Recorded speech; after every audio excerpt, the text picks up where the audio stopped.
Bom, então, fazendo a nossa recapitulação de sempre lá, né, que eu gosto de fazer, nós tínhamos dentro do nosso catálogo geral, né, aqui para ensaios de materiais, os nossos insumos, né? Nós sabemos que a gente tem diversos aí, né? Vocês da área de mecânica têm aí os metais como principais, né? E suas ligas. Bom, como a gente não pode conhecer só aquilo que a gente trabalha, né? Até porque uma coisa está linkada à outra, principalmente para quem vai trabalhar aí com um projeto, vamos fazer um apanhado, né? Quais são os 5 modos dos quais a gente pode catalogar aí os nossos materiais? Quem lembra?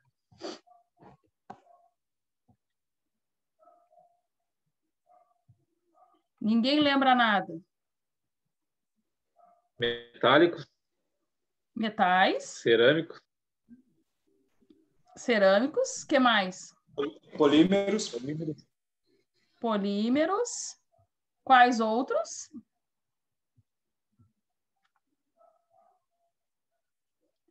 Faltam 3. Híbrido.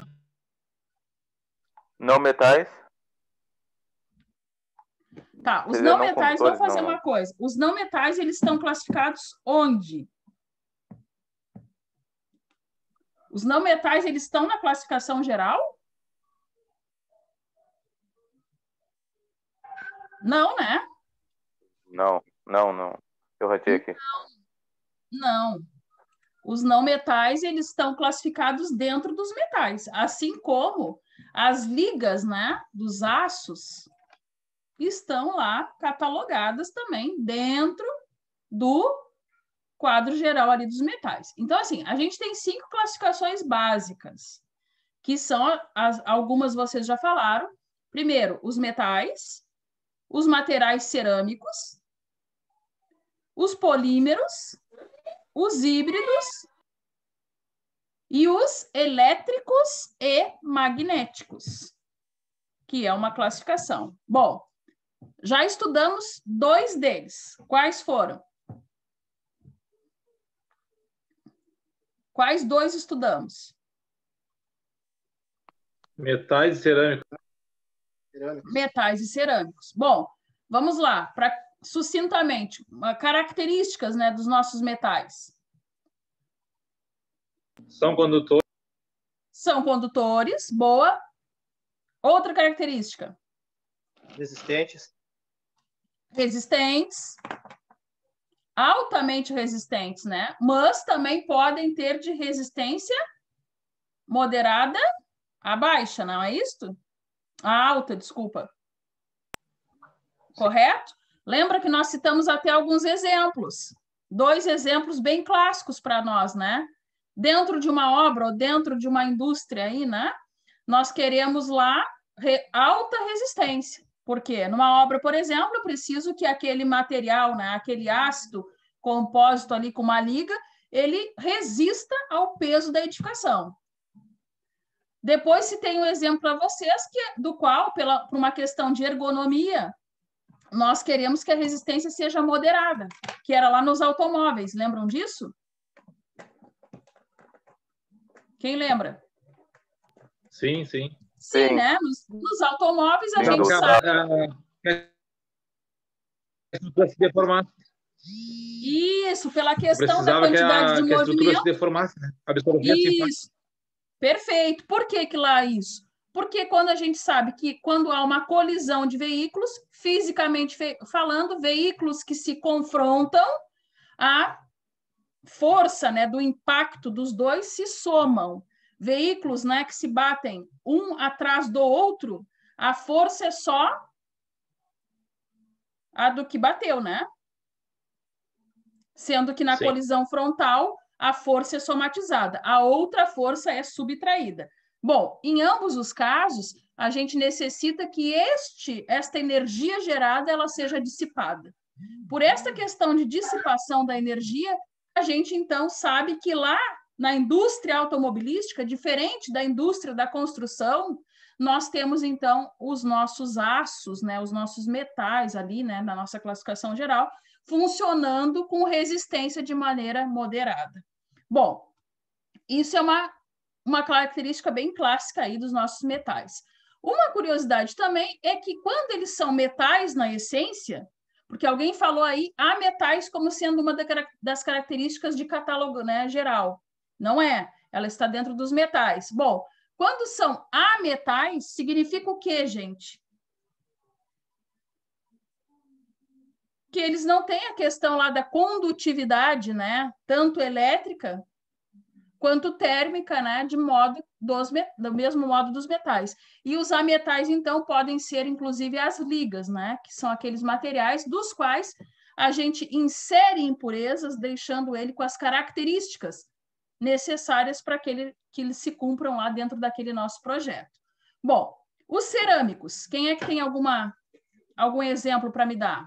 O que são lá catalogados ainda como materiais cerâmicos nesse nosso catálogo geral? Quem são? Cimentos.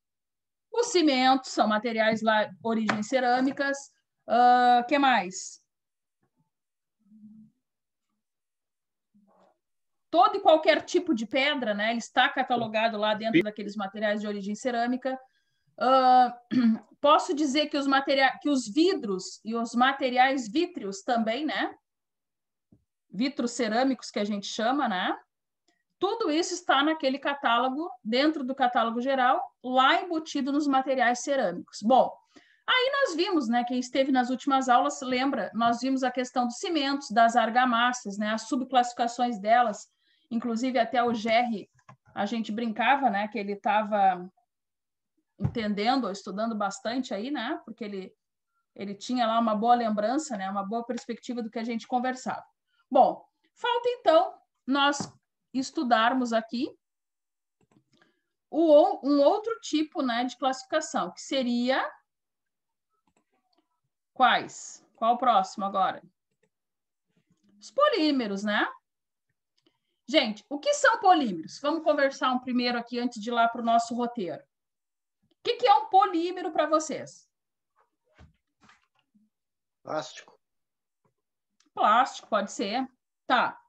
Só que a gente vai precisar também esmiuçar esses polímeros de modo que a gente entenda que nós podemos ter polímeros, né, sintéticos e polímeros encontrados na natureza. Qual vai ser a diferença?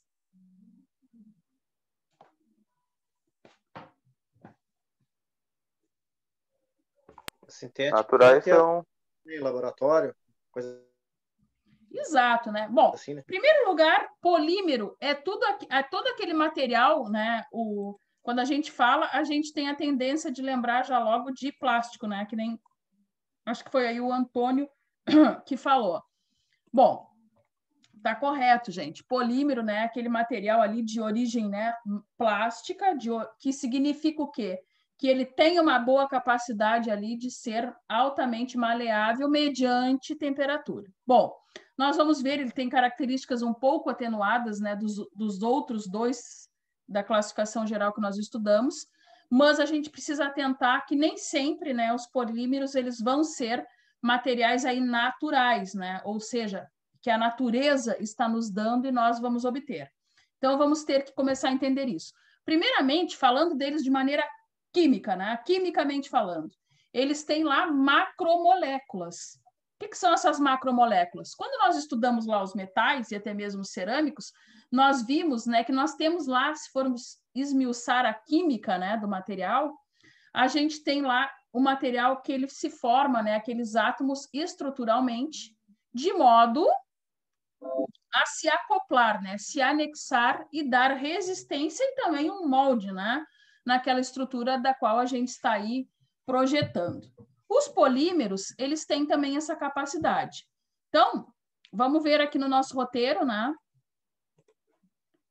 São materiais orgânicos. Bom, se são orgânicos, o que significa, gente? Eles são sintéticos ou assintéticos? Assintético. Assintéticos, né? O prefixo aí, né?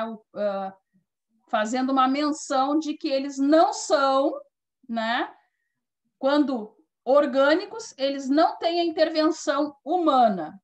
Então, muito importantes aí na vida cotidiana, botei, né? Por quê? Porque eles são encontrados lá na forma de carbono, de hidrogênio, de oxigênio e outros elementos tais como nitrogênio, enxofre e cloro, né? Então, isso são materiais aí que esses elementos aqui que eu citei para vocês, aonde a gente encontra eles? Vou grifar aqui. Quem são essas pessoas aqui?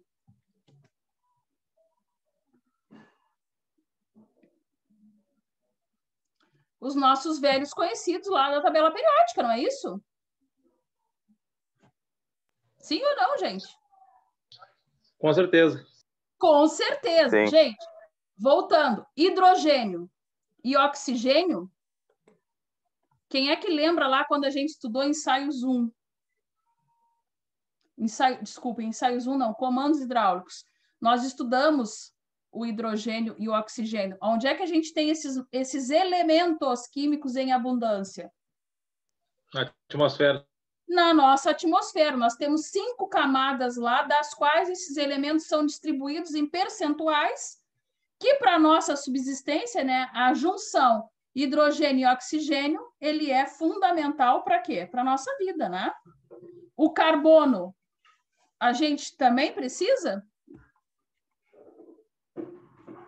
Sim. Sim! Inclusive, né, eu não me lembro se eu já comentei aqui com vocês, uma das fontes de pesquisa, por exemplo, para a gente saber a idade, né, de um determinado fóssil, enfim, é por comparação de que elemento químico? Carbono. Carbono 14, né? Então, não é o carbono mais na sua forma lá de elemento íntegra, né? Mas é com aquele índice ali. Então, a gente faz comparativos. No momento que a gente tem aquele índice mais acentuado, menos, né? Os historiadores, os pesquisadores, que aí já foge a minha função, eles conseguem, então, ali dar precisão, né? Para a idade de alguma coisa da qual está sendo ali foco de pesquisa. Então, esses 3 elementos aqui, eles são, de fato, materiais, vou grifar de novo aqui, orgânicos. Por quê? Porque quando eu estou falando de elemento químico, eu estou falando de tabela periódica e eu já tenho certeza que eles estão lá encontrados dentro da nossa natureza. Outros elementos também são lá importantes, né? Como o nitrogênio, o enxofre, o cloro, aí que também fazem parte do nosso cotidiano, são orgânicos, né? E são aí compósitos, vamos dizer assim, da nossa, dos nossos polímeros aí na sua forma mais pura. Posso prosseguir? Sim. Sim? Opa! Desculpem, me perdi aqui. Deu?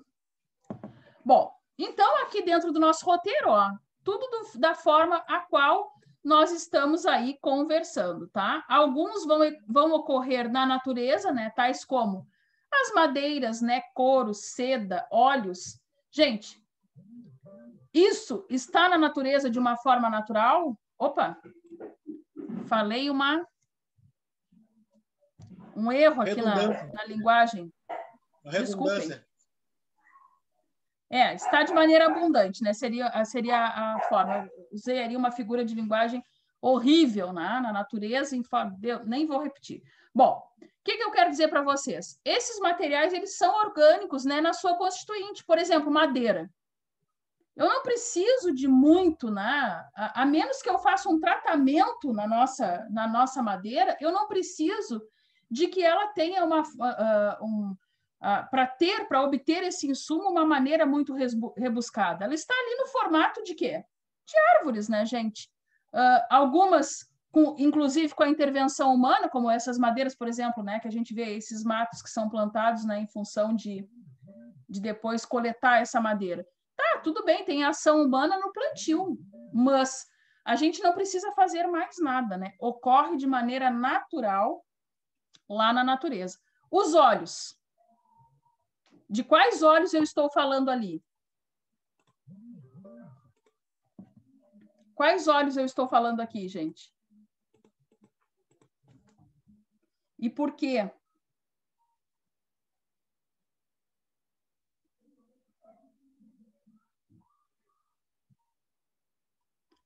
Ficaram todos mudos? Eu acho que é óleo retirado de sementes, coisa desse tipo. Gente, quando eu estou falando ali, eu estou falando dos óleos naturais. Naturais. O que eu quero dizer com isso? E por que eu estou dizendo isso? Não vamos classificar ali, quando tratamos de polímeros, né, oriundos lá de matéria orgânica, dos óleos sintéticos. Óleo sintético, ele é orgânico? Não. Não. Não. Óleo sintético, ele tem uma intervenção, né, humana, ele não está na sua forma natural. Então, quando eu falo, é óleos aí de substratos aí bem altamente naturais. Bom, vamos prosseguir aqui. Outros não vão existir na natureza. Vou grifar também, que é um ponto alto aí para a gente não esquecer mais. Outros não vão existir na natureza e foram criados aí artificialmente pelo homem. Que são quem? Tá aqui, né, gente? Os polímeros sintéticos, que nem vocês mesmos aí me descreveram, né, em algum outro momento. Opa! Desculpem, eu errei aqui. Tá? Como borracha sintética, adesivos e plásticos. Gente, como assim plástico? Se plástico é um polímero? Não entendi. Não entendi, não. Quero que vocês me expliquem antes de eu explicar para vocês.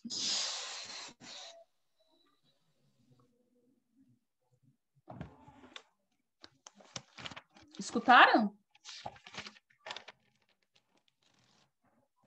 Eu não entendi ver a pergunta. Não entendeu? Vamos voltar ali. Eu estou dizendo que alguns eles não vão existir na natureza. O que significa? Que eles são esses aqui, né? Os sintéticos, correto? Sim. Polímeros Sim. sintéticos, tá? Ok. Bom, um exemplo clássico de um polímero sintético seria borracha sintética, adesivos e plásticos. Aí eu perguntei para vocês, bom, mas um plástico não é um polímero?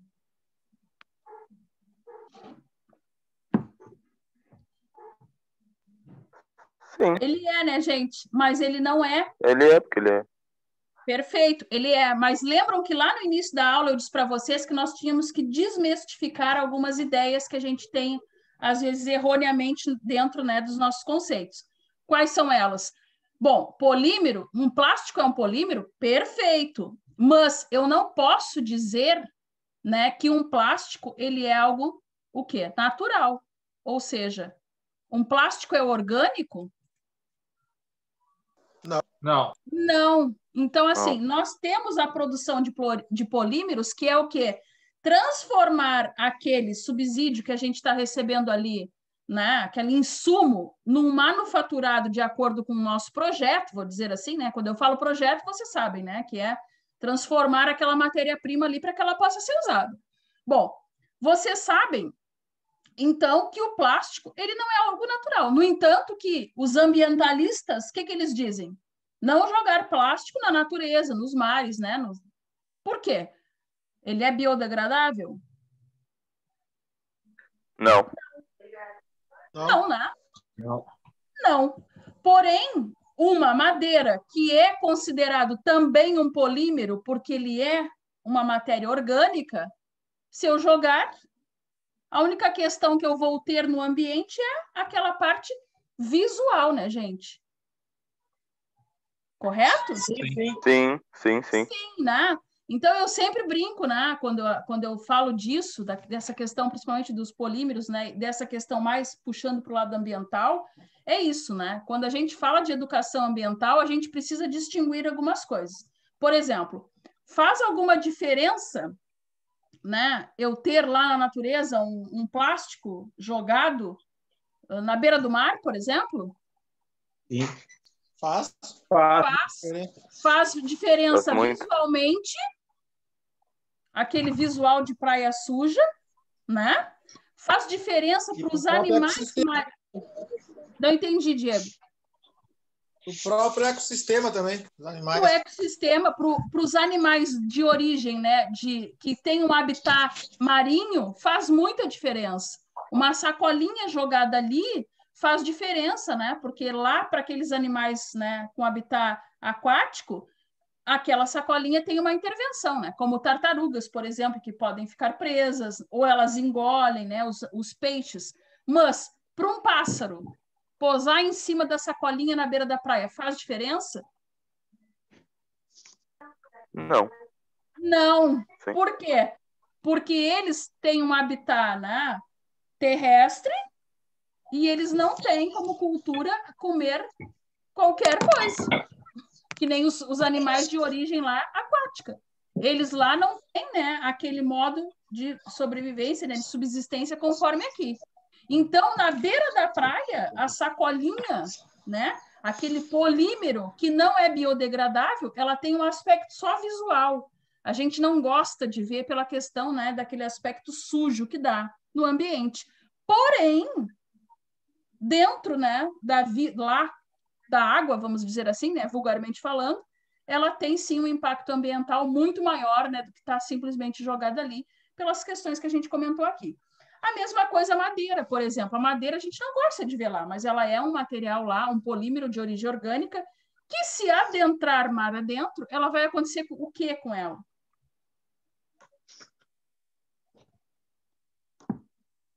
Vai se decompor, né, com a passagem do tempo. Ela começa a fazer parte do ambiente, não é? Correto isso? Sim. Correto, né? Ela vai começar a fazer parte do ambiente. Gente, por que eu fiz a pergunta e não induzi vocês a dizer que ela ia se decompor assim de maneira rápida, se fosse o caso? Madeira dentro d'água se decompõe rápido? Sim ou não? Não. Não, Não. Não. Quem disse não? E está correto, quem falou? Porque, na verdade, a madeira, até onde eu sei, a madeira, ela é que nem eu não sei se eu posso estar falando bobagem, ela é que nem como se chama o ferro. Ela precisa, no caso de ar, entendeu? Como é que eu vou te falar? O Diego falou é como tudo. se fosse, ela precisa respirar, no caso. Precisa respirar. Isso. Gente, madeira, ele falou perfeito. Ele falou duas palavras-chave.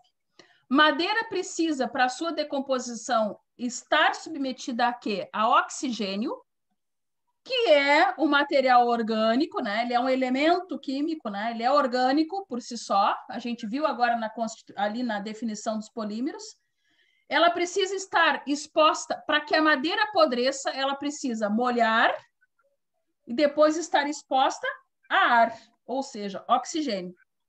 Aí sim entra o processo de putrefação, né, e de apodrecimento da madeira. Agora, se eu jogar a madeira lá no meio do oceano e ela nunca mais sair lá do meio do oceano, o que vai acontecer com ela? Nada. Nada, nada. Ela vai ficar lá,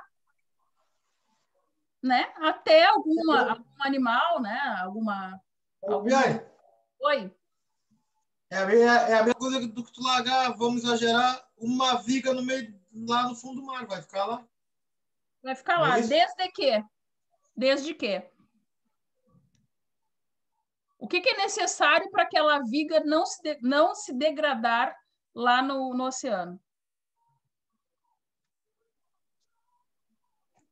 Seria um não contato com a areia, mas acho que não é impossível. Não. A questão, por exemplo, de supraestruturas não, de estruturas, né, de fundações dentro do habitat marítimo, né, elas precisam ter cobrimento do aço. O que significa o cobrimento do aço? O mesmo que o Diego falou em outras palavras. Aço, ele não pode estar exposto ao ar. Se tu deixar ali, até mesmo na ferragem, né?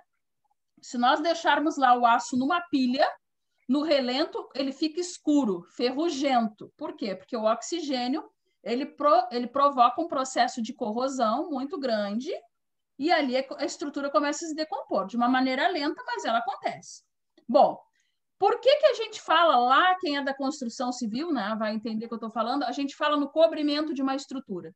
Quando eu faço uma viga, por exemplo, vamos supor aqui que esse celular, né, não sei se estão enxergando aí, estão vendo? Sim. Então, este celular, quando eu faço uma estrutura, uma viga, se vocês forem ver o aço do pilar, vamos supor que isso seja lá um pilar, uma coluna, ele nunca fica grudado na ponta da coluna, né? Ele fica sempre espaço até a caixa, a forma que a gente fala, né? Sim, sim. Por que isso? Isso chama-se cobrimento. Cobrimento. Em algumas estruturas, esse cobrimento vai ser de 2,5 centímetros. Em outras estruturas, ele vai ser de 3. Em outras regiões, como o cassino, por exemplo, ele vai ser 4 centímetros. Por quê, gente? Porque isso é tabelado. Alguém já previu lá nas normas, né? Quais normas? A nossa BNT, né? 6118 fala disso e outras tantas.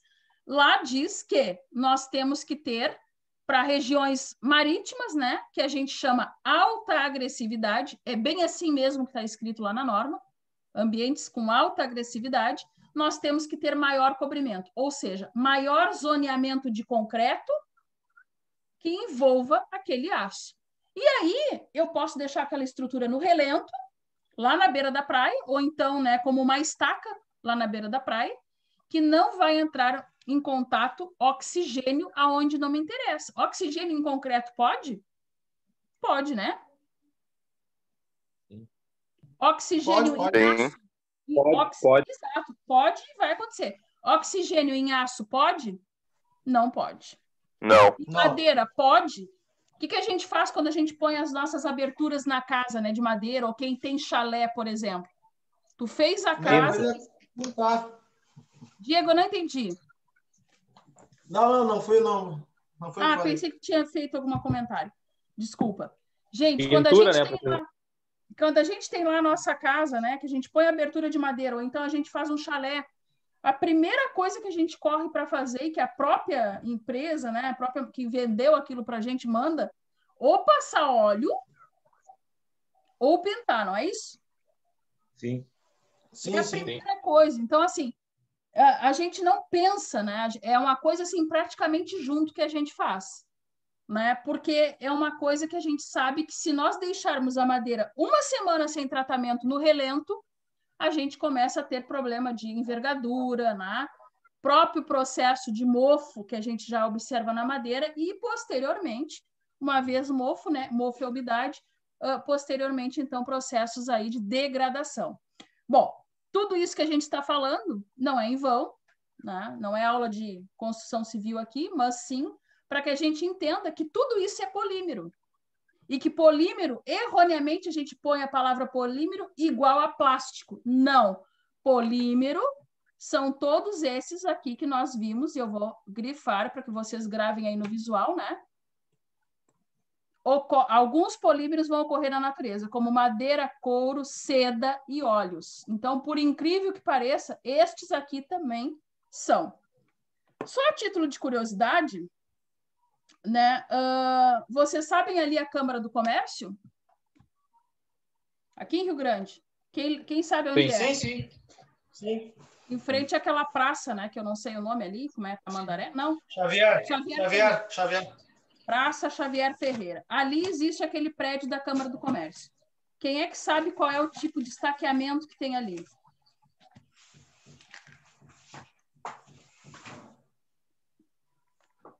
Será que é aquela de tubulação? Não. Quem é que sabe as estacas que sustentam aquele prédio? Estaca, para quem não está ligado aí, estaca significa aquela estrutura, né, nos cantos daquele prédio, nos miolos, né, nos pontos altos ali, que está enterrado, né, cravado. Quem sabe o que é? Ninguém? Se eu disser para vocês que aquele prédio todo que vocês caminham, quem entra ali, né, que as pessoas, que tem um salão de festas lá em cima, não sei quem é que já foi lá, né? Sim, ou tem seja, um salão. Tem uma população grande, né? E um peso próprio muito grande. As estacas daquele prédio são de madeira. Nunca mais vou lá. Tá. Você sabe a idade do prédio? Você sabe a idade do prédio? 70 anos, acho. Eu não sei precisar a exata idade. Mas assim, ó, ele tá aí para casa aí quase dos 100 anos, tá? Ele está sustentado, por incrível que pareça. 106 anos. Não entendi. 106 anos. 106 anos, Alexandre? É isso aí. Porque quando eu estudei, né, lá em 1900 antigamente, que eu não vou dizer muito assim, mas E Guaraná esse com prédio... rolha? Hã? 1900 Guaraná com rolha? Isso, por aí, tá? Ele já estava aí nos seus 70 e alguma coisa, tá? 70 e poucos, quase 80. Então, assim,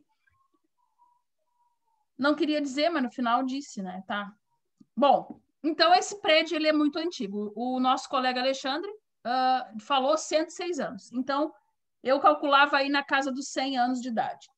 Gente, isso é muito tempo. E muito tempo em cima de madeira. Vocês viram alguma fissura naquele prédio? Quem é observador, né? Não. Não. Vocês viram patologias naquele prédio, tipo reboco estufado, trincas? Não. Vocês viram recalque no prédio? O que é recalque? É quando dá aquela trinca, né, enviesada, em diagonal, que a gente vê um descolamento leve, mas a gente enxerga esse descolamento. Significa que num ponto o prédio baixou, recalcou. Nós não vemos. Então, mostrando, provando para vocês como funcionam os nossos polímeros orgânicos. Ou seja, eles estão lá e quando submetidos, então, à ação de umidade, temperatura, pressão, né, que possam ocasionar, aí sim que eles podem entrar no processo de degradação. Beleza? Vamos fazer a formatura lá em cima no salão de festas? Desse prédio? Não. Um bom local. Um bom local, né? Não, tá louco, não. Para matar alguns professores, é isso? Eu vou dizer para aquela velharada toda que vai lá fazer festa que aquilo é suportado por tudo de madeira, nunca mais vou lá. Nunca mais ninguém vai lá. Mas por incrível que pareça, a gente é madeira. Para vocês verem, né, que às vezes as patologias, né, não estão agregadas aí à antiguidade, né? A questão toda é a gente conhecer o nosso material. Porque tudo isso que eu estou comentando aqui com vocês não é simplesmente uma curiosidade. Não é curiosidade que a gente deve ver. Isso significa conhecimento. A gente entender como a nossa classificação do material é importante. Porque muitas vezes a gente faz um ensaio lá no laboratório, a gente projeta, a gente calcula e aquilo funciona. Funciona onde? No papel. Mas no programa que a gente fez, né, que hoje em dia, eu sou antiga, né, eu faço à mão, mas muita gente aí, eu uso os programas por uma totalidade, né, eu só faço conferência nos programas.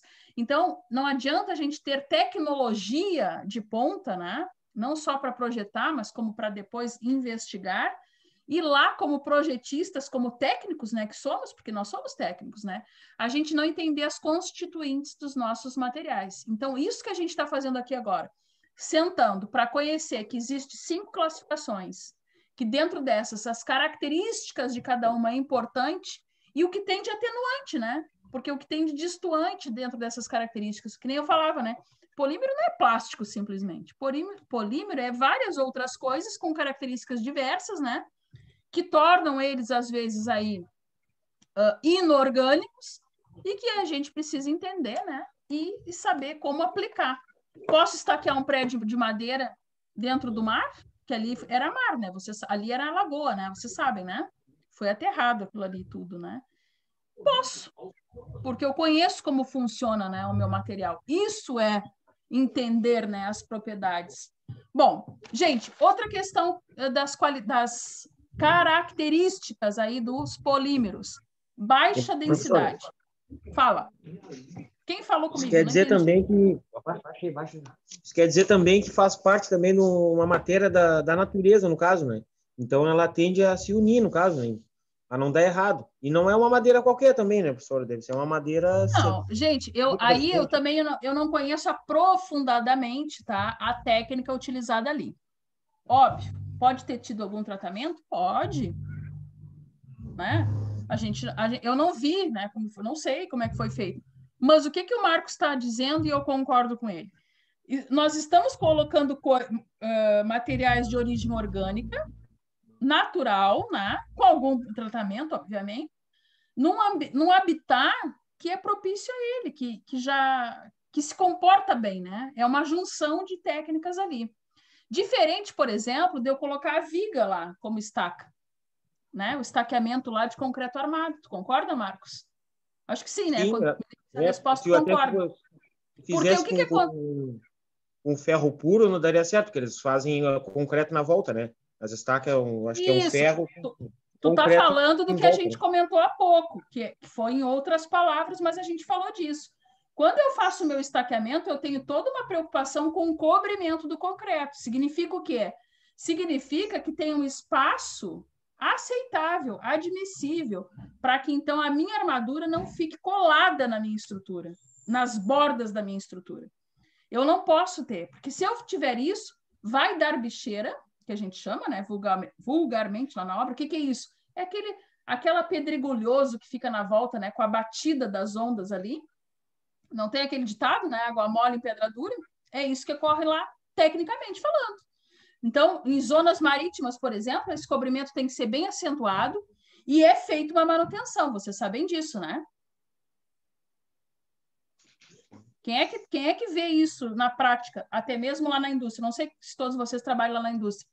Quem trabalha em pier, por exemplo, né? Quem trabalha lá, que recebe material de navios, o que acontece lá? Vocês não veem muito lá dentro desse tipo de indústria os mergulhadores? Quem vê isso? Sim, né?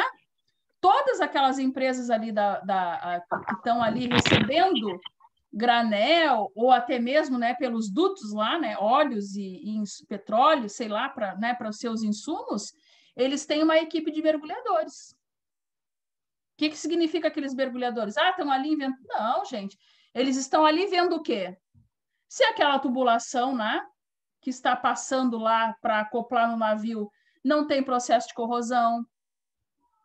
Eles estão vendo se aquele pier, né, que tem montado ali, se aquele cais ali, lá na sua base, não está com processo de erosão, porque o que acontece com as ondas, né, com aquele processo ali, até mesmo do próprio navio, né? Primeiro tem que ter o calado certo para ele acoplar ali e tal. Tudo aquilo ele é uma agressão à estrutura. Concordam? Então, existe, né, equipes de mergulhadores de tanto em tanto tempo. É como se existisse uma parada, que nem ocorre lá na indústria, né, com vocês, para ver lá se está tudo correto lá do processo de processamento. E ali é a mesma coisa. Então, é necessário, conforme o Marcos falou, né, o aço puro ali, primeiro que o aço puro não se comporta bem. Eu tenho um pilar só de aço, sem o concreto em volta? Já vimos isso, né? Não. Não, né? Aquilo é uma liga metálica que ele vai ter resistência, né? De acordo com aquilo que nós vamos agregar a ele. Então, por esses motivos, que é muito importante aí o nosso conhecimento, né? De como funcionam as características. Aqui que eu estava falando, gente, dentro das propriedades aí dos polímeros. O que é a densidade de um material? Já vimos isso em ensaios 1.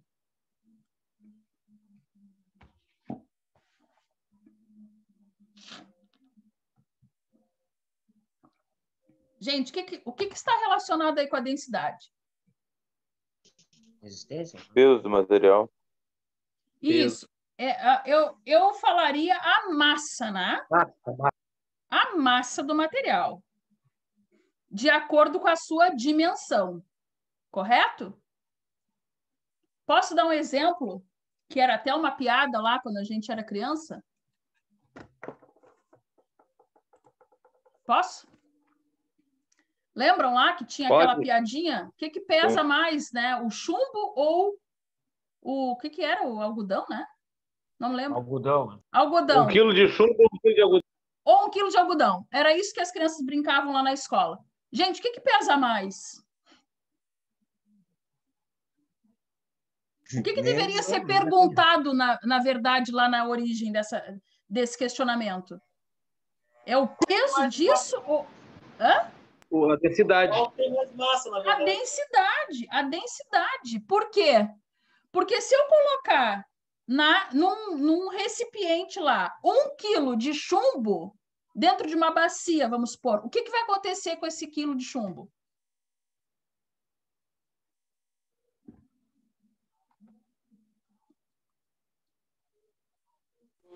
Aceito. baixar? Hã? Vai baixar, vai cair para baixo do vasilhame. Isso, ele vai Da afundar. vasilha? Ele vai afundar. Provável que ele vai afundar. Se eu colocar o tal quilo de algodão no mesmo recipiente, Vai boiar. vai boiar. O que isso significa? Fisicamente, né, falando. Eles Uma têm massa, a mesma Precisa mais massa? dentro. Hã? Tem uma massa lá em cima ali. Gente, significa que a densidade do material é a relação massa com o dimensional do material. Correto? Então, por isso que eu ponho 1 quilo do tal chumbo lá na bacia e a tendência é afundar. E o quilo do algodão não. Por quê? Porque o algodão ele tem um formato, né? Ele tem uma densidade diferente do chumbo que faz com que ele boie. Tá, mas aí vocês podem perguntar, por que o navio não acontece isso? Por quê? Porque até onde eu soube, a força que o navio faz para afundar é a força que o mar faz para manter, no caso, ele flutuando, não é isso? Até onde tu soube certo. Não, porque Isso chama-se...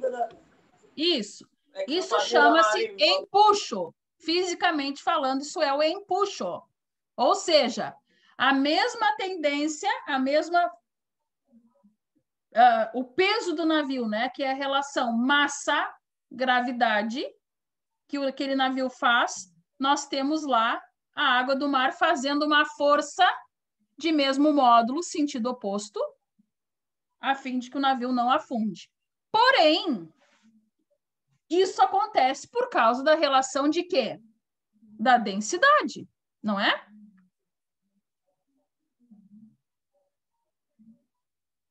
Sim ou não? Respostas? Sim, gente. Densidade significa que aquela relação da massa, né, do material com o seu dimensional vai permitir, então, que algo flutue ou não. Eu consigo fazer um navio andar facilmente em águas salgadas ou em águas doces? Aonde os navios andam? Salgadas. Por quê? Devido à profundidade? Não. Nada a ver com isso. Não. A água do mar é mais leve, acho. A relação da densidade da água do mar para a água doce é diferente.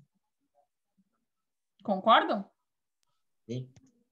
E o volume que nós temos de água salgada é muito mais do que isso. Nadar já numa água salgada Não entendi. e na doce, tu vê a diferença. Patrick, tu poderias repetir que eu não consegui escutar o que tu me disse? Pode repetir, por favor? Fazer o teste, nadar na água salgada. E aí fazer uma mesma natação na água doce. Tu sente o peso, o cansaço. Isso é a densidade, não é? Concordas? Concordo. Então, gente, acredita-se que o índice de sanilidade, né, da água faz com que os corpos flutuem de maneira mais ordenada.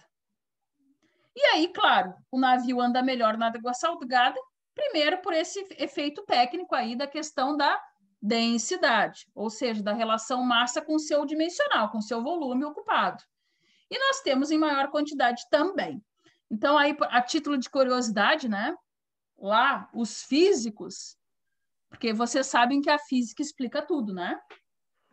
Então, com respeito, se tiver algum cristão aqui, mas alguns físicos, né, quando fazem lá o estudo, naquela passagem, né, que diz que houve um caminhar por cima de águas, né, de um personagem bíblico, A explicação física para isso é o quê? O Mar Morto, onde aconteceu aquele fenômeno, né, há mais de 2.000 anos atrás, o nome já diz, o mar é morto. Morto por quê? Por que não existe vida naquele mar? Por causa do índice de sal. Excesso de sal. O excesso de sal. Aquele mar, o nome dele carrega né, Mar Morto, porque ele não consegue se ter vida lá dentro. Por quê? Porque é muito sal. Então, se muito sal, muito fácil de flutuar, né, em cima da água. Ok? Por isso, quando chega um navio em Rio Grande, vai o drafteiro fazer análise da lagoa. Dependendo, se a água tiver mais salgada, a lagoa tiver mais doce, ele leva menos carga, porque ele vai flutuar menos até a saída da barra. Exatamente, exatamente. Exatamente. E também uma coisa que não foi citada aqui é o calado, né, gente? O Isaac aí, né, que é alguém que entende desse... Concordas, Isaac? Nós estamos falando só da parte física aqui do fenômeno, né, da flutuação. Mas o calado tem muito... baseado no calado também da cidade. Baseado no calado da cidade. Tem um calado diferente. Isso. Por que alguns portos acabam sendo mais importantes, né? Em alguns países? Aqui, por exemplo, nós temos o Porto de Santos, né? Santos, número 1, Paranaguá 2, Rio Grande vem terceiro. O Rio Grande vem terceiro. Eu não lembrava quem era o segundo, mas eu sabia que o Santos era o primeiro. Por que, gente, que aquele porto é mais importante? Porque ele recebe navios com calados muito maiores que o nosso, concordam? Isso, e os pós-Panamax, né, que eles recebem. Já pega primeiro naval, já, Panamax, pega tudo já. Exatamente. Paranaguá também pega. Exato. Então, assim, a questão também da obra, né, lá de apoio marítimo, né, é importante, porque se nós tivermos aí uma condição, né, sempre tem obra em porto. Porto é um lugar que não para obra nunca, vocês que trabalham lá sabem. Por quê? Porque a manutenção desse, né, para que navios cheguem e aquela tendência, né, que tem aí dos empresários, enfim, políticos, não sei, né, de que isso ocorra é justamente trazer prosperidade, porque tu consegue, né, nós, por exemplo, aqui, nós teríamos condições, né, se tivéssemos lá uma obra com uma infraestrutura, né, adequada de transformar, porque oceano a gente tem bastante aqui no nosso entorno, concordam? Sim. Certeza. Sim, né? Condições, né, climáticas e favoráveis, enfim, né, geográficas, digamos assim, nós temos bastante. Bom, então, isso tudo, né, é nada mais, nada menos aqui que nós, estudando, né, ensaios e os materiais nas suas características, né, como que a gente encontra eles na natureza e como que a gente pode fazer a transformação deles aí a nosso favor. Bom, estou prosseguindo aqui. Acho que os exemplos... Parece que o Porto do Rio Grande hoje se encontra em quinto colocado. Eu não sei, gente. Faz tempo que eu não me atento a isso. Né? Eu me atentava a isso quando eu trabalhei numa determinada empresa. Atualmente, eu não sei dizer. Atualmente, eu tenho a informação que foi a que o Isaac deu aí para gente. Na minha cabeça, o primeiro Rio Grande era pede Santos. muito porque só tem um terminal de container, né? E perde muito para os terminais que tem muito terminal particular já. O que tem de armadores hoje na Via 9, por exemplo, ali na Via 1, é o que os outros portos têm de terminal particular. Aí essa manobra aí portuária cresce muito. Em compensação, que a gente tem de granel, que é os TTS, Bianchini e Bung, no Brasil ninguém bate. Ninguém bate essa parte de exportação graneleira, né? Sim. Não, entendo. Eu não posso afirmar que é o terceiro ou o quinto, porque eu não tenho conhecimento. Na minha cabeça, eu tenho informação que tu também concordou comigo lá. Primeiro é Santos e nós estaríamos em terceiro. Eu não sei. Até aí, para título de curiosidade, né? Seria legal a gente depois ter essa informação bem mais... E financeiramente, com muito orgulho, é o que mais dá dinheiro para o governo na nossa cidade. Né? O governo do estado é sustentado pelo porto, resumindo pelo isso. Porto, com certeza. Por isso que o porto é do estado do Rio Grande do Sul e não de Rio Grande. E não de Rio Grande. Fazer o quê, né, gente? Aí tá a outra parte técnica que não fazem emancipação do cassino por causa que entraria para o balneário e o Rio Grande quebraria. E o balneário cassino seria rico. Rio Grande desistia do mapa, né? Ah, sim. Bom, Rio Grande, por questões geográficas, vai deixar de existir mesmo, a gente sabe disso. Então, bom, vamos lá. Outra característica, né, das propriedades aí dos polímeros. A flexibilidade e a facilidade de conformação. Gente, o que significa isso? Flexibilidade, o nome já está dizendo, né? O que é algo flexível? Flexibilidade. Mudança de forma, né? Isso também ele tem de igual aos outros dois processos classificatórios que a gente viu nas últimas aulas. Amorfos, né? Então, se ele é flexível, ele é um material de origem amorfa. O que significa algo ser amorfo? Assumir outras formas. Assumir a forma da qual eu desejo, da qual eu preciso. Então, se eu vou ter um polímero sintético, por exemplo, né? Não vamos falar de madeira, vamos falar de uma coisa mais específica. Se eu vou ter um plástico, eu posso ter ele no formato de uma garrafa, por exemplo, né? Ou posso ter ele no formato aí de um vidro de perfume. Isso significa que eu submeti aquele meu material num processo de conformação que me permitiu obter uma garrafa ou um frasco de perfume plástico. Então, o que é o processo de conformação, uma vez que a gente entende o que é a flexibilidade?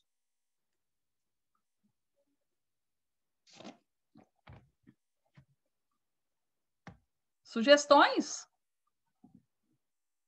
Se aquece, se administra pressões para determinada forma, para assumir determinada forma. Isso. Então, a conformação dos materiais, vocês vão saber no final aí do curso isso melhor do que eu, né? Porque vocês vão estudam lá os processos de fabricação, a gente sabe que a conformação é exatamente isso, né?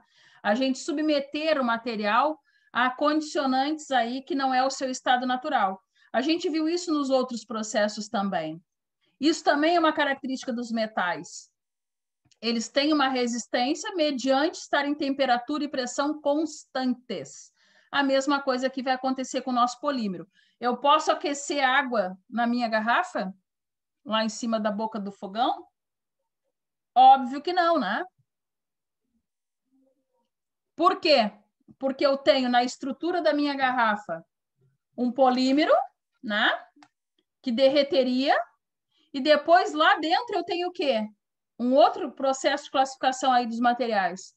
Lá dentro eu tenho um material de origem cerâmico, que também não se comporta legal mediante temperatura e pressão. Ou seja, a inserção de temperatura mexe na resistência do meu material. Ou seja, mexeu na resistência, mexeu na plasticidade dele. O que é a plasticidade?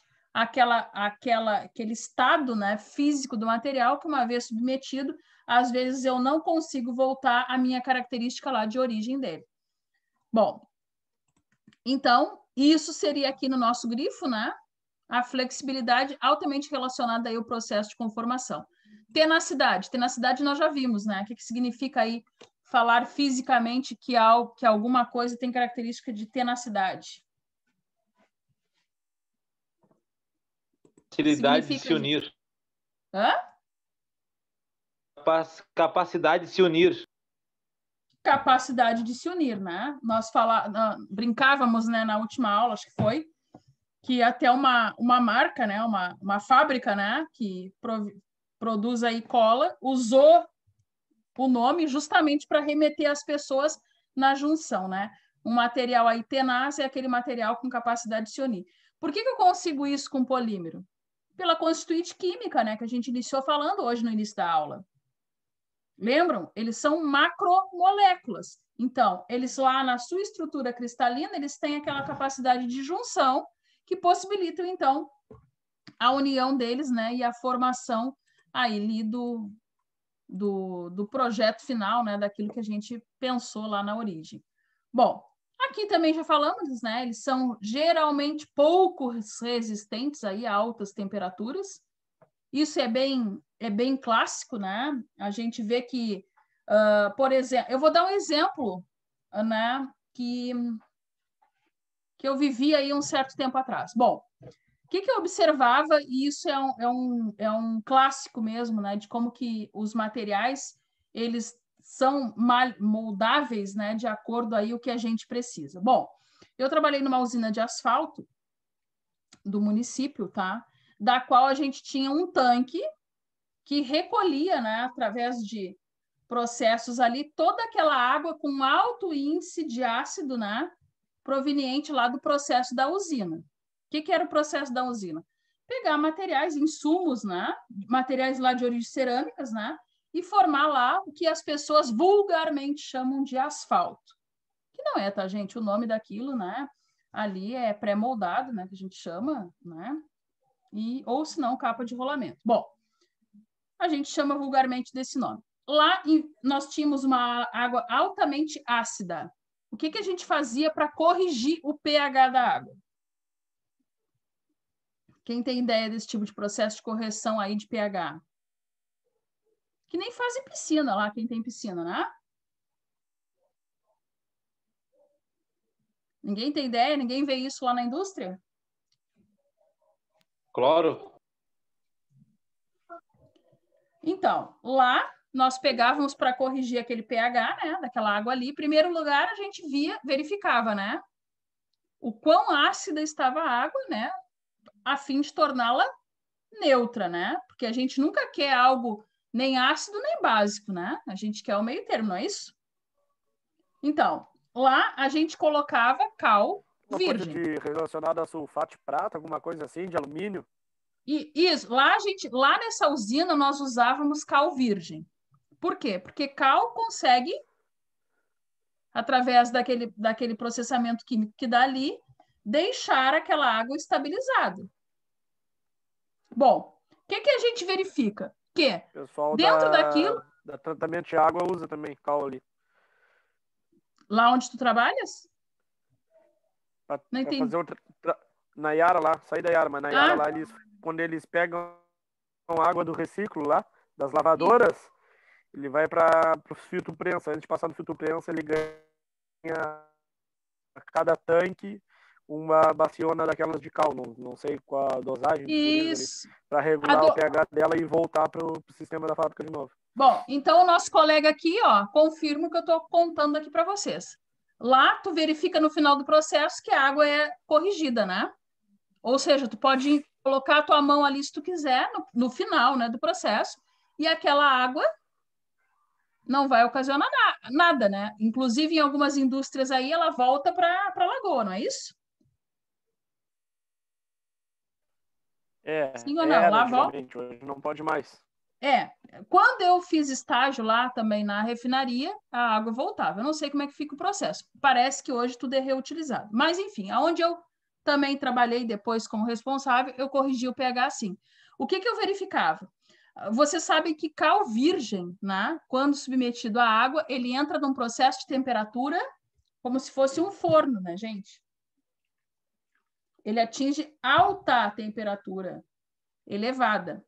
Então, tu coloca aquele cal virgem. Se tu colocar água naquele elemento, numa bacia plástica, por exemplo, ela derrete a bacia, né?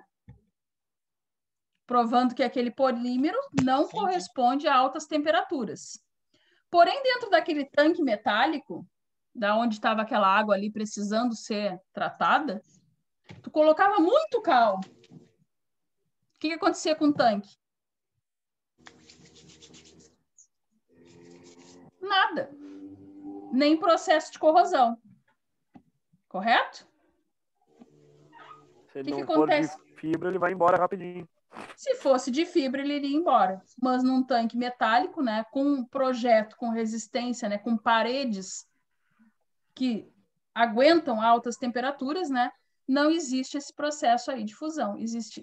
Ocorre o tratamento e perfeito. Então, o que eu quero dizer para vocês com isso? Que quando a gente conhece lá a nossa origem dos materiais, aqui quando eu uso a palavra geralmente para polímeros, gente, é geralmente mesmo. Significa que eu vou inserir algo que tenha lá uma temperatura elevada e eu vou perder o meu polímero? Não, se eu tiver o controle, né? Sim. Preciso da confirmação, estão entendendo? Sim, sim. Sim, né? Então, que nem os metais. Eles não se comportam bem com temperaturas? Não. Eles ficam altamente maleáveis? Ficam. Mas quando nós temos lá temperaturas controladas, né, dentro do nosso processo, a qual a gente é conhecedor no que vai atingir e sabemos lá que no projeto vai verificar que ele suporta, então a gente tem aí, sim, o emprego da palavra geralmente, né, de modo correto. Posso prosseguir? Sim. Sim. Bom, então, os polímeros, tá? Aí coloquei aqui do lado plásticos. Por que que eu estou colocando plásticos agora? Porque a gente já viu que os polímeros, né, inclusive madeira, couro, né, óleos, os não sintéticos, são considerados ainda na classificação geral dos materiais como polímeros, correto? Correto, né? Então, os nossos plásticos, eles são sólidos. Coloquei aqui na estrelinha. São sólidos? Sim ou não? Sim. Sim, né? Sim. Até mesmo a sacolinha, né, que parece bastante maleável, ela é um sólido, né? Bom, o que que significa isso, então? Significa que durante o processo de fabricação, né, ou seja, a conformação daqueles materiais, o calor e a pressão os colocam no estado plástico para que possam ser moldados. Gente, o que que é colocar algo no estado plástico? Voltando aqui para o vídeo.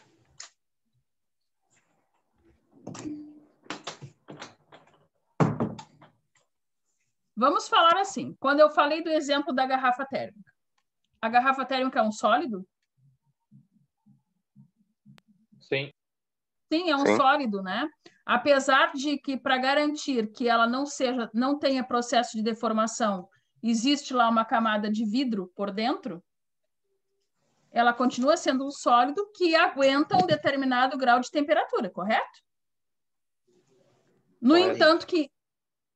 Não entendi. Correto.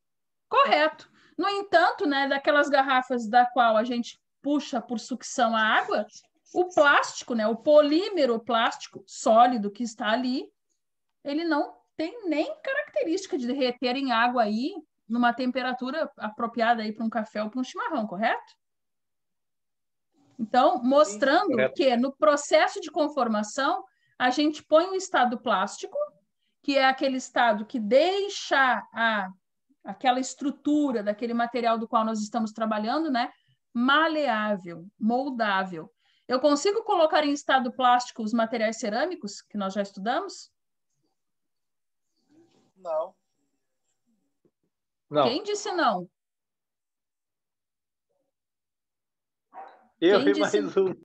Hã? Fui eu. Dois disseram não. Dois disseram não. Não, fui eu também. O Diego também não. Gente, por favor. Gente, eu consigo.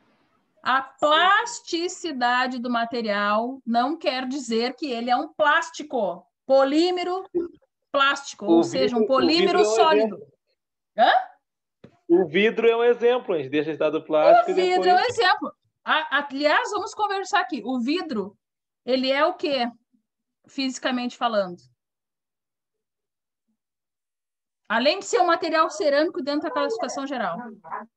O vidro é um líquido, né? Sim. Sim. Sim. Quem for aí partir para engenharia civil, não sei, né? Vocês vão estudar isso e vão ver que vidro é um líquido. Então, assim, ó, a plasticidade, quando eu falo plasticidade, eu estou falando de um fenômeno físico, que eu quero dizer que o meu material atinge um limite que, se ultrapassar aquele limite ali, ele rompe. É o exemplo da borrachinha, né? Aquela borrachinha de dinheiro. Eu puxo um pouquinho e solto, ela volta para o normal? Volta, né? Agora, se eu esticar e soltar, ela fica esgamelada, né? uma coisa assim, que ela não volta para o local de origem. Por quê? Porque eu rompi a plasticidade do material. O fenômeno físico, plasticidade, não tem nada a ver com polímero sólido que recebe o nome de plástico. Isso está bem entendido na cabeça de todo mundo? Sim. Sim, então perfeito. Então não me respondam mais que não. Os outros materiais atingem sim um estado plástico. Por quê? Porque quando eu falo disso, eu estou falando lá do estado físico. Então eu botei entre aspas aqui justamente para vocês verem que este plástico não é este aqui, tá? Do título. Este plástico é o estado físico que ele pode ser. Então, dentro daquele processo ali de conformação, eu posso inserir calor. Se eu não romper o limite daquele material, eu consigo, então, ter o meu polímero ali, né? Seria um limite de escoamento, Vivi? Não entendi. Seria um limite de... Exato, Seria um o limite escoamento. de escoamento? A gente já estudou isso, né? Ensaio Zoom, lembram? Existe uma curva característica, eu vou trazer um vídeo amanhã para vocês. Existe uma curva característica, é como se o material subisse na curva e depois ele tem uma tendência ao declínio da curva. Ou seja, significa que eu esgacei a borrachinha e ela não volta mais para o ponto de origem. Eu rompi a plasticidade do meu material. Quando eu rompo a plasticidade do meu material, eu perdi a integridade dele. Ou seja, já era. A mesma coisa o aço, né? Quando ele deforma, né? Quando a gente vê que... Eu lembrei do aço. Exatamente. Gente, aço, por que incêndio em prédio é uma questão aí, né, mais grave do que o próprio perda, né, que a pessoa possa ter no seu apartamento? Eu comprometo todo o prédio. Correto? Por quê? Porque eu abalo a estrutura do prédio. Ou seja, não está apropriado para aquilo. Diferente lá do exemplo que eu sempre falo aqui para vocês, do dormente do trem. Lá, eu também insiro temperaturas elevadas, né, na hora que passa o vagão naquele trilho, não é? Mas eu não comprometo a minha estrutura do trilho. Por quê? Porque lá a espessura daquele trilho, o dimensional dele, né, o formato dele, as juntas de dilatações, a madeira, que são os dormentes, né, acopladas lá a estruturas de concreto na sua base, elas fazem que aquela quantidade de movimento que a gente teve ali tenha um processo todo, né, de conformação daquela energia, do qual nenhuma parte da estrutura se danifica. É por isso que não acontece. E por isso que em outras situações, por exemplo, a gente pode ter perda total da estrutura. Está bem? Então, né, conforme já falado exaustivamente, eles são sólidos desde que a gente não comprometa o estado plástico, ou seja, não rompa, não insira temperatura elevada naquilo a ponto, né, de que ele se comprometa lá na sua morfologia, ou seja, no seu DNA, né, lá adentrado dentro da sua estrutura molecular. Gente, ainda dentro dos plásticos, nós temos as subclassificações. Já expliquei isso para vocês, né? Que nem nossos metais lá. A classificação geral é o metal, né? Mas dentro deles estão os ametais, as ligas, né? De carbono, os aços, enfim. Aqui é a mesma coisa. PVC, polietileno, né? Nylon, teflon, baquelita, poliuretano. Quem é que me dá exemplos aqui? O PVC, por exemplo. Caixa monobloco. Quem falou, repete para mim, por favor. Caixa de monobloco. Também, PVC. O encanamento de esgoto. PVC. Encanamento de água. PVC, né? PVC. Cano da pia. O cano da pia depende do qual deles. O de água ou de esgoto, os dois são PVC. Por que um é né, escuro e o outro branco?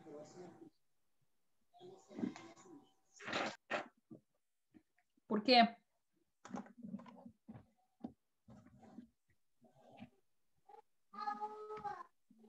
Ué, não tem motivo?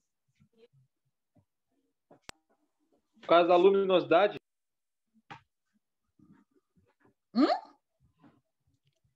Hã? Não Gente, sei. por exemplo, eu tenho clássicos aí de PVC, tá? O Marcos ali falou a caixa aquela, né, que a gente guarda, vai para a praia, né? Aquela. Me fugiu agora o nome, né? Aquele bag que a gente vai lá na praia. Bom, aquele é PVC, PVC, né? Mas, por exemplo, lá dentro da construção, a mangueira que eu ponho lá na laje para passar a fiação de luz é PVC. A mangueira preta, que também passa a luz, é PVC. A mangueira, o cano, aquele marrom, ele é o cano de água, ele é PVC. O cano branco, ele é usado para quê? Para esgoto, é PVC. Aquele outro cano verde para tubulação de água quente, o que ele é? Quem fez PVC tubulação? também, mas sabe que tem metal no roscamento dele, não? Não entendi. Ele é um tubo de PVC, ele é um cano de PVC térmico, mas ele tem metal Isso, porque nós temos as subclassificações. Ele tem um poliuretano ali, né? Sim.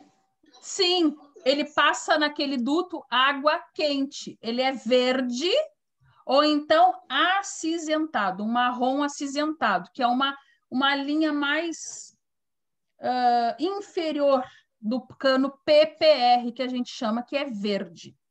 Por quê? Porque aquele cano marrom de água fria, eu posso passar água quente nele? Não. Não. Por quê?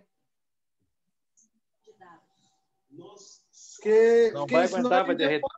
Porque ele derrete. Derrete, né? Porque ele derrete. Então, por isso que eu tenho essas subclassificações aqui, ó.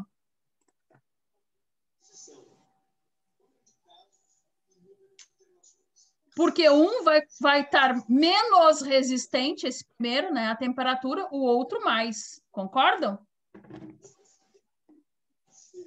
Sim. Sim. Sim, né? Sim. Os nylons, né, gente, que a gente vê aí, lonas, né, até mesmo vestuário, né, outras coisas aí, tantas que a gente pode citar, né, que é os nylons. O Teflon, aonde eu posso dar um exemplo aí do Teflon?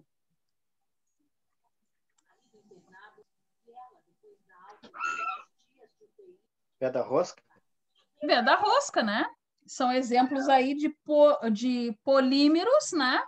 Com subdivisões aí, Teflon. Então, qual é a característica dele, né? Normalmente ele é branquinho, ele é um polímero bem desfiado, né? No entanto, que se a gente puxar ele esgaça com facilidade, ele é muito parecido com a sacolinha, né? Do supermercado, não é? Lá na característica técnica dele. Sim, e ele sim. tem uma capacidade vedante, assim, imprescindível, né? No entanto, que se tu não colocar aquilo ali na tua tubulação, o que acontece? Não veda. Lavar? Hã? Vai ter vazamento. Vai ter vazamento. Vai ter vazamento. Por que vai ter vazamento? Por que a gente usa aquele ali? A gente usa o Teflon justamente para fazer junção de polímero sólido. Polímero sólido é o quê? Polímero sólido são os plásticos. Aí, no caso de tubulação, né, de residência, de prédio, os PVCs, os polietilenos, né? Com metais. Aonde está o metal, então, a junção deste polímero sólido com metal? Um exemplo clássico aí que eu posso dar para vocês podem me dar aqui para mim. Ouvi o vídeo, fazer uma pergunta. Chuveiro? Hoje...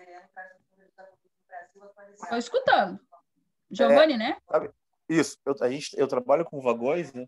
E eu vejo o pessoal usar o Teflon em umas válvulas de inox. Isso aí pode? Isso aí é correto? Pode. Esse era exatamente o exemplo que eu queria. Não pensei no vagão, confesso, mas eu pensei Sim. lá na residência. A junção, o Teflon, ele se comporta muito bem com a junção do PVC com bases metálicas. Um exemplo que eu te daria, eu que sou da construção civil, seria lá, o teu encanamento ali, né, que sai normalmente aquela cano de água, na ponta ele tem uma rosca que é plástica. Sim. E a gente acopla uma torneira, por exemplo, que tem uma rosca metálica. Então, sim, é um dispositivo de freio, é metal com metal. Mas pode também. Inclusive, gente, por que acontece? Os polímeros, eles têm uma capacidade não só de vedação, mas como também de absorção daquela energia. Lembra que a gente falava? A conformação toda daquela energia que está em abundância ali, eles têm essa capacidade. Talvez lá seja este o motivo que é usado. Uma outra coisa que parece tão dual quanto esse exemplo que tu está dando, que eu posso te citar aqui, quem é que já viu pavimentação de rua? Como é? Pavimentação não. A drenagem de uma rua sendo feita aí nos bairros. São tubos de concreto, não? Quem já viu a prefeitura aí fazer? Abre as valas ali, as canaletas e colocam tubos de concreto. Já visse isso, Giovanni? Já. Como é feita a vedação daquilo ali?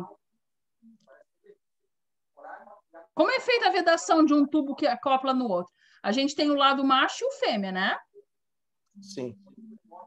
E, tecnicamente falando, seria a ponta e a bolsa. Correto? Correto. A bolsa, ou, né, a fêmea, vamos dizer, vai absorver ali. É isso, tecnicamente falando. Dentro daquilo ali tem anéis de vedação, que são o quê?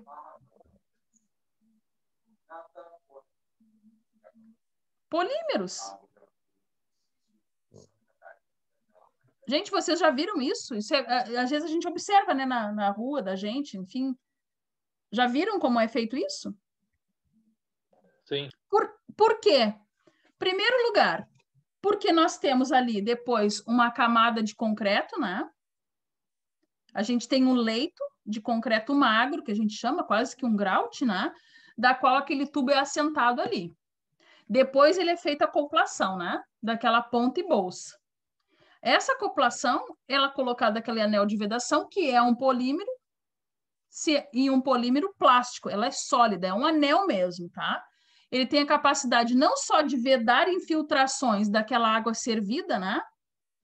Daquela água ali de escoamento pluvial, que passa por ali para não ir para o solo e ir direto para as galerias, como também de fazer aquele ajuste, porque vocês sabem que ali nós temos a frenagem dos veículos, né? Nós temos ali depois o próprio pavimento que vai ali em cima, que poderiam causar alguma fissura, alguma coisa no tubo.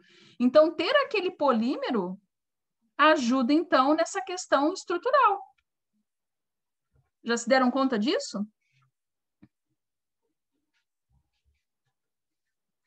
Se deram conta que esse é o motivo físico que a gente tem isso? Sim. Sim, né? Então, esse é o motivo. Às vezes a gente olha algumas coisas e parece que é só um fim. Não, ele não tem só o fim de vedar. Ele tem o fim de fazer uma conformação, de atenuar, né, a resistência que vai ser sofrida ali naquele material. Ô, Vivi, licença, me Fala, explica Vivi. uma coisa. Uma vez eu trabalhei ali na obra ali de um hotel, de um prédio ali, e eu estava fazendo a linha de incêndio. Tá. E lá, como eu estava acostumado na parte industrial, nunca tinha feito aquilo, lá teve uma hora que eu cheguei numa parte que eu fiz uma união de um flange de ferro com de PVC. A engenheira chegou a me explicar, mas não entendi. Sabe o porquê dessa união? É porque eu sei, né? Vamos ver aí se vai te explicar corretamente, se tu vai entender corretamente. O que acontece? Nem sempre nós temos todas as conexões necessárias para que seja lá cumprida a nossa linha. Vou te dar um exemplo mais simples, tá? Até para os outros colegas que nunca viram linha de incêndio. Linha de incêndio, qual é a característica principal dela? Para os colegas aí entenderem, Milton. A característica? Qual é a característica de uma linha de incêndio? Primeiro, qual é a nossa classificação? O que a gente usa como matéria-prima da nossa linha de incêndio? São metais, né? Isso. Metais. São tubulações, né, que tem lá uma bitola expressiva. Quando eu falo bitola, é o diâmetro ali, né, gente? Ela é expressiva. Por quê?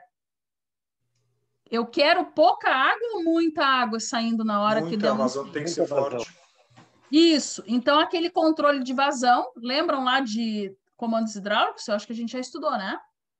Uhum. Aquele controle de vazão, aquele ajuste a gente precisa fazer na linha de incêndio. Mas ela tem que ser expressiva.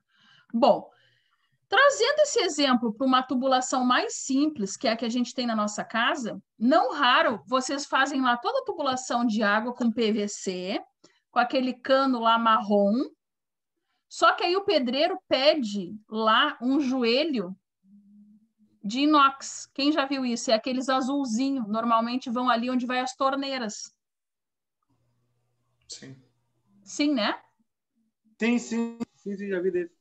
Já viram, né? Ele é de inox, ele tem um revestimento só plástico, que é um fim mais decorativo do que propriamente dito com eficiência, né, para aquilo ali.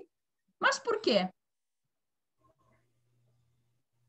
Porque o metal acoplado, se eu colocar a minha torneira direto num plástico, no cano de plástico, aquele movimento ali, né, o uso dela vai fazer com que aquele plástico detone. Quando eu pego e faço uma junção em um material mais resistente, o que acontece? A minha tendência, né, de manutenção fica mais para frente, não é isso? A mesma coisa nas linhas de incêndio. Eu não tenho muitas vezes, né, a tubulação e lá as conexões necessárias para tudo. Mas por questões de controle, de vazão, de resistência, enfim, eu preciso fazer essas acoplações. E elas funcionam. Agora, o que acontece? Lá, quando tu vai acoplar essa linha, se tu vai usar equipamentos mais rudes, né, na acoplação daquilo ali, a tendência sempre é que esses materiais sejam de metal, né? Sim. Lá na do Milton, aonde exatamente tu usava? Em qual parte da linha? Para que a gente entenda. Foi em seguida que saía da... Lá, eu me esqueci os termos, eu me esqueci como é que se fala. Mas eu já tinha feito toda a linha de incêndio do prédio e só faltava acoplar com o hidrante, lembrei, o hidrante. Até na época, eu olhei o projeto, ela me deu o projeto e eu até questionei o pretexto que se quisesse até fabricava o flange, que eu achava que nem sabia que podia fazer esse tipo de junção. Não, a gente pode. Aí ela me deu uma explicação, só que na época eu não entendi se foi por resistência, o que era. Até hoje eu não entendi isso direito. É porque tu tens que adequar os teus parâmetros, né? Os teus parâmetros, sempre tu vai adequar os teus parâmetros de resistência com o de uso ali. E também do equilíbrio, né? É que nem lá na mangueira, quando tu vais fazer a acoplação, porque tu disse que acoplava aquilo no hidrante. O teu hidrante, ele é metálico, né? Sim. Na verdade, não era direto do hidrante. Ele vinha uma tubulação que seguia. Saiu uma tubulação de PVC, acho que uns 5 metros, e quando subia, entrava um flange, que era o de PVC, que unia com o de aço, que era da tubulação. Que era da tubulação. Tá, então, era justamente para tu fazer ajuste de pressão da linha. Uhum. Tu pressurizar a tua linha. Lá no teu... Tá, mas o que eu questionei para ela, o porquê que ela não cede toda de aço? Bom, aí, Milton, eu não sei qual foi a ideia do projetista, mas o que eu posso te dizer fisicamente falando, que em algum momento ele quis fazer um ajuste de pressão da linha. Isso é certo para mim. Por que eu te digo isso? A mesma coisa que era que eu ia falar da acoplação da mangueira lá no teu hidrante. O teu hidrante lá, seja ele no jardim da empresa, seja ele lá aonde for no prédio, tá? Ele está lá e ele é de base metálica, concordas? Isso. Concordas, né? A mangueira que tu acopla ali, ela é o quê? Normalmente, dessas linhas de incêndio, ela é aqueles engate rápido, né? Engate rápido. A ponta, ela é a origem metálica, mas tu sabe como é que é a vedação ali dentro? Eu nunca cheguei a olhar, mas ela é polímero. Ela é polímero. Ela é um polímero, ela tem uma vedação ali dentro, ela é de engatir rápido, mas aquilo que faz o vedante dela e o resto da mangueira como um todo é um polímero, né? Sim. Isso Não, sim, tu diz a que faz a vedação por dentar, entendi. Exatamente. Para que aquilo? Para uma questão de ajuste, né, da resistência. Tu sabe a pressão que sai daquilo ali? Não, mas é imensa, né? Eu não lembro mais. Eu fiz um curso disso, mas eu não lembro mais, tá? Faz muito tempo. Então, assim, ó, a questão sempre vai ser o processo de tu vedar. Num prédio, o que eu já vi também? Eu trabalhei no Hotel Suan, a execução dele lá em São José do Norte. Como é que era o projeto lá? Muito parecido com esse que tu está falando. O que acontecia? Tu vinha com a tua linha toda, com tubulação plástica, PVC, polímero, né, na origem. E depois lá onde tinham, né, os jatos, aqueles dentro de cada quarto, se vocês forem olhar nos hotéis, se dá um incêndio, né, qualquer fumaça, qualquer perigo ali de risco, né, de incêndio, aquilo ali aciona os sensores e tem aqueles pequenos chuveirinhos, né? Sim. Esse hotel que tu trabalhou, não sei onde foi, deve ter a mesma coisa, né? Aquilo ali é o quê? Metal. E a linha que está por trás dele? No meu caso lá, era uma linha de PVC convencional. Sim.